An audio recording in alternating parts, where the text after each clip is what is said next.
This week for crockpot cooking, we'll be making Southwest breakfast casserole. First, let's go over our ingredients.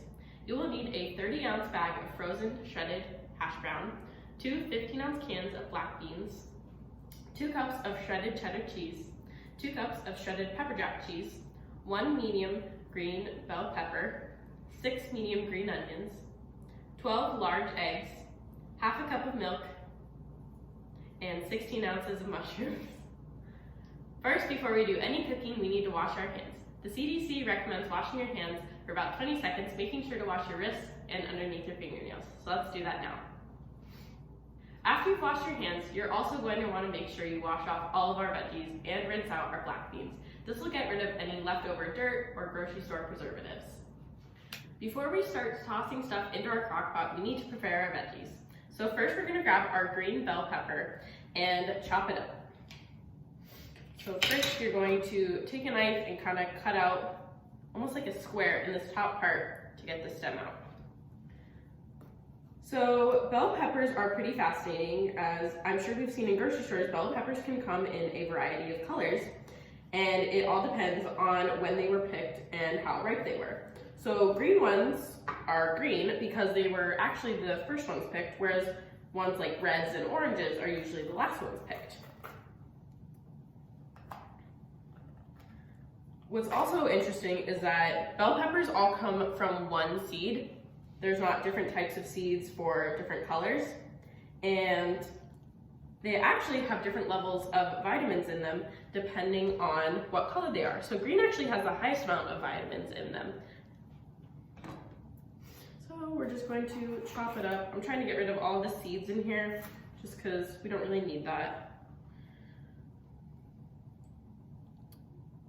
Bell peppers especially are super high in vitamin A as well. So just getting all the seeds out. They're kind of everywhere in this one. So now that we've gotten the core part out with all the seeds and stuff, we can set that aside and toss in the garbage can. We won't need it. And we're going to chop up our green onion.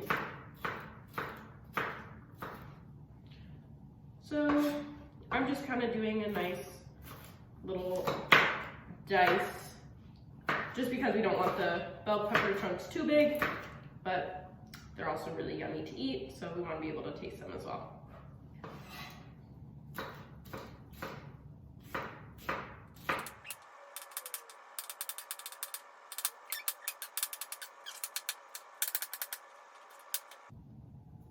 After your bell pepper is all cut up, it should look something like this. And we're just gonna grab that and place it on a spare plate for now, so that they're ready to toss in later. Back in. After we finish cutting up our green bell pepper, we're now going to cut up our green onions. So kind of grab it, all of them like this, and you can lay it out on your cutting board. And we're gonna cut off this white bottom part. That's the root, and it's really not all that edible. It's a lot harder to chew on and eat. So we're just gonna cut it off.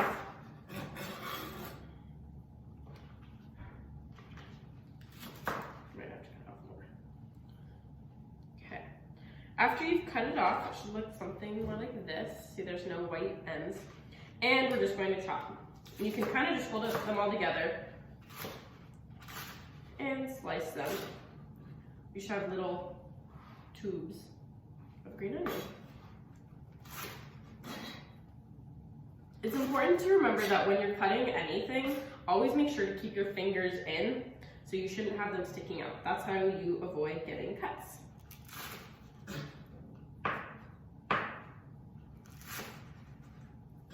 Another way to avoid any accidents in the kitchen is to make sure your knives are well functioning and sharp. Sharp knives mean they're able to cut directly through the food and won't slip all over the place.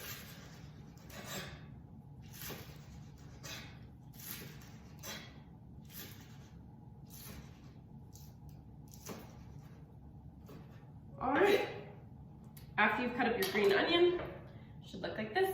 And we're again going to slide that onto a spare plate to save for later. I'm just picking it up and placing it there.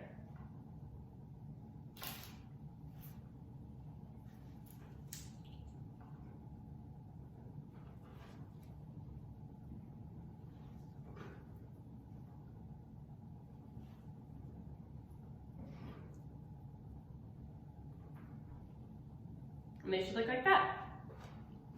The last vegetable we have to cut up and prepare is our mushrooms. Mushrooms are really great to use in cooking because they have a lot of antioxidants and minerals in them. However, they're really low in calorie and they're really great to support your immune system, which is especially good right now at a time where your immune system may be lowered due to the weather getting cold. So we're just going to slice them normally, the top down, so that we kind of have these nice mushroom looking cross sections. Cute. After you finish cutting up all of your mushrooms, they should look something like this.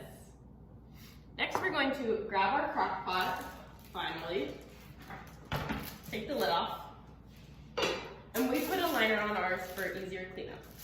To start off our casserole, we're going to grab our bag of frozen shredded hash browns and add about half of the bag to the bottom of the crock pot.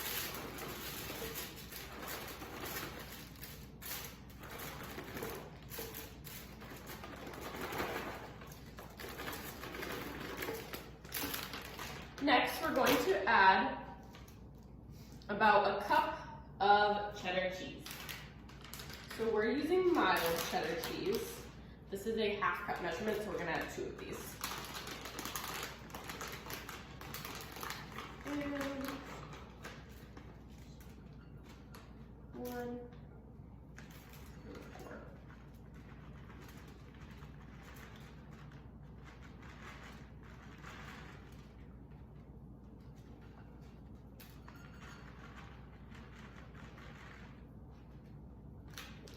We're going to spread that out a little bit too. Next, we would put in our pepper jack cheese. Now, we couldn't find pepper jack cheese at the store, so we're going to be using Colby Jack instead. And the same thing, add about a cup of your cheese. There's 1, and there's 2. Okay. Next, we're going to add half of our black beans. So we actually wash our black beans. They're low sodium, and we wash them to rinse off the sort of watery thing they're in the can. This kind of gets rid of any extra sodium as well. So we're going to put half of our black beans on top of that.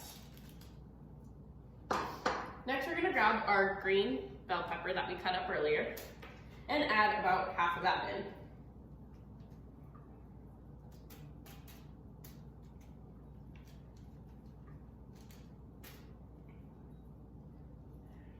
There we go.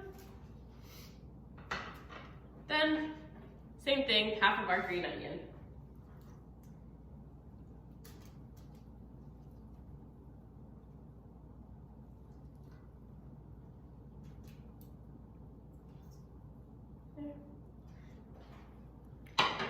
And last, for this step, half of our mushrooms.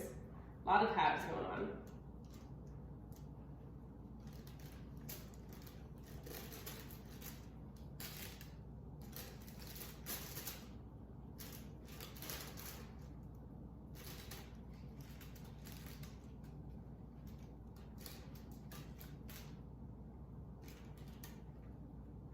After you've added half of everything, repeat the whole process again.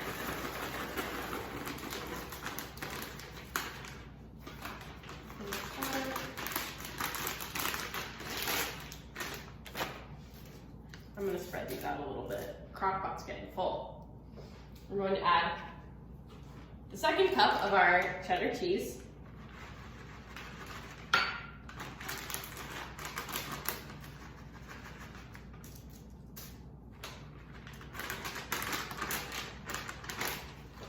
You have to open up the second bag as well.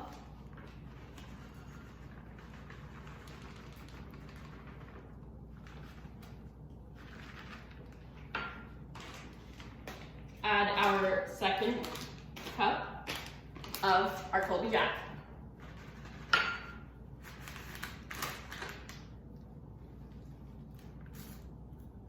One.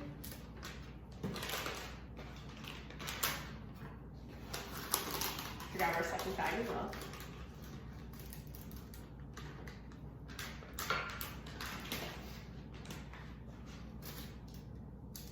Our second half of black beans. This is a very repetitive recipe, which makes it easy. Our second half of green bell peppers, excuse me. Our second half of green onions.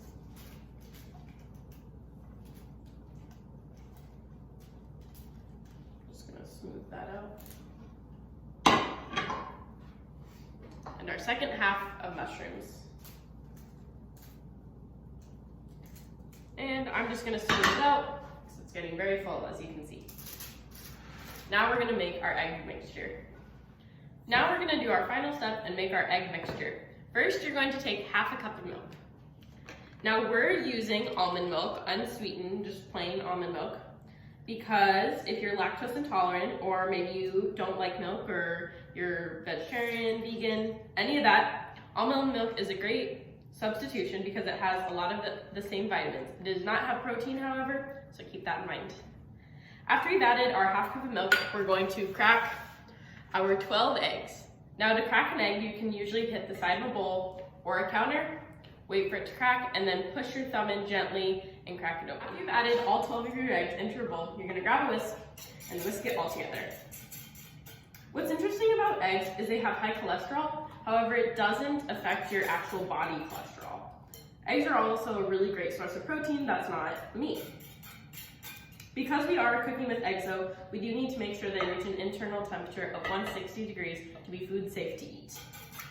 After they've all been whisked together, they should all be pretty similar throughout, so there shouldn't be any yolks still left or whatnot.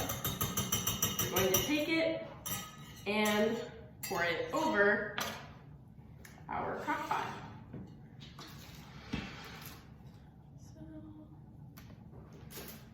This and very carefully pour over the top.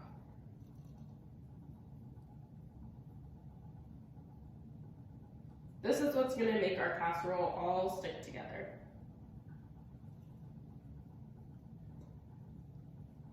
And there we go.